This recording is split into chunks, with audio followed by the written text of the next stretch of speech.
শিল্পকলা ক্ষেত্রে সঙ্গীত অঙ্গনে এবছরের মরণোত্তর 21 পদক পেয়েছেন আইয়ুব বাচ্চু।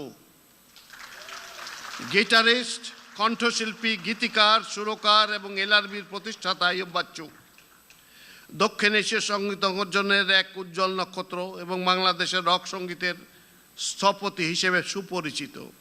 তিনি বিশ্বব্যাপী 2500-এর অধিক কনসার্ট করেন, যেখানে ব্লুজ, হার্ড রক ও শাস্ত্রীয় সঙ্গীতের প্রভাব সুস্পষ্টভাবে প্রতিফলিত হয়।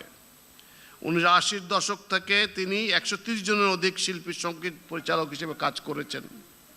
আইয়ুব বাচ্চু শুধু একজন সঙ্গীত শিল্পী ছিলেন না, তিনি বাংলাদেশের সঙ্গীত ভবনে রকের একটি স্বতন্ত্র পরিচয় নির্মাণ করেন, যেখানে স্থানীয় আবেগ ও বৈশ্বিক সুরের সম্মিলন ঘটেছে। সঙ্গীতে জীবনব্যাপী ভূমিকার জন্য আইয়ুব বাচ্চুকে এবছরের 21 পদক মরণোত্তর ভূষিত করা হলো।